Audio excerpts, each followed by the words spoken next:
Guys, I think kwasekuphela inyanga yabo siplana i-baby shower kamnganami. Iplanwa yimi, abangani bakhe, osisi bakhe nefiance yakhe. Hayi guys, sekuzoshaya usuku le-baby shower. I think lona ngakusasa.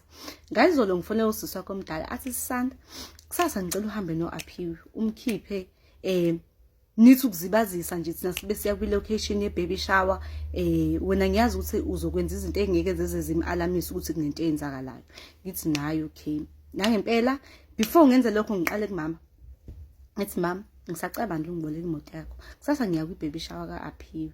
So ngenzela ukuthi ngibe ne-transport straight. Ngalokho lapha angisazi ukuthi sengizobuya ngani bla bla bla. Ethi hayi mama ayakunankinga. Ngithi showcase ma ulethe. Hayi makusuka lapho ngithatha ucingo ngifonela u-Aphiwe ngithi mnganami sikhokho sami ngifuna ukukhipha mfana. Ngifuna ukukhipha mnganami nje athi sagcina nje ukuyikhipha nje ngicela nje sike siyikhipha. Athi ayi okay, it's okay ngizoza kusasa ngizokulanda ke. It's okay. Nangempela guys ngakusasa ngivuke ngithatha imoto ngihambe ngiyolanda u-Aphiwe. Mangifika uphethe isikhwama esikhulu guys ngithi nayibo Aphiwe sani isikhama. Athi asinekhala eclinic ngihleze ngihamba ngiliphethe ngenza kazi uma kwenzeka anything endleleni ngibe safe. Ngithi nawo yazi kwaze kwakuhlakanipha ke lokho nje ukuhlakanipha. Hayi siqhubeke guys sihambe. Hayi sisofika ngakwi location la ekuzokwenza la khona i-baby shower. Ngiyazi vele laba abazokwenza i-baby shower ukuthi vele sebephambili. Hayi sehle emotweni ngithi Aphiwe hamba phambili. Ayihambe ku-Aphiwe phambili ahambe ke.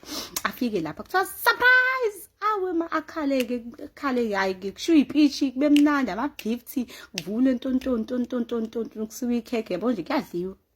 Hayi ke esahlela u-Aphiwe engiqhwebe sangizohlala eduze kwakhe. Hayi mangifike eduze kwa-Aphiwe guys athi Sisanda ngicela ungithathela ama gift ami wonke nesikhwama sami ungifake kuyona emotweni esifike ngayo. Ngisina ayi okay. Ngikwenze nangempela lokho ngifike ngihambe ngicisha izinto ebhuthini ngibuye ngihlale phansi. Uma ngihlala nje uma ngisibeka nje phansi sinqa. Athi Sisanda usakhuluma nangizwe elithe ukwehla ke manje bafethu. Athi Sisanda ngithi naye asingicela ufonele i-ambulance. Ngithi ha?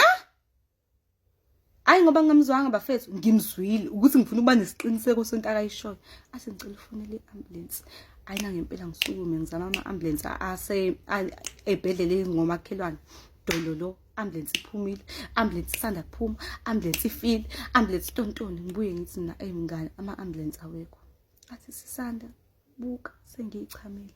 Uma ngithi bafethu ngithi sisa uchamile wena uyazala manje. Awe mama bafethu ipanic kwamina, panic myself ngangitatazela ngithi ayi ngathi Aphiwe ngene emotweni siswakhe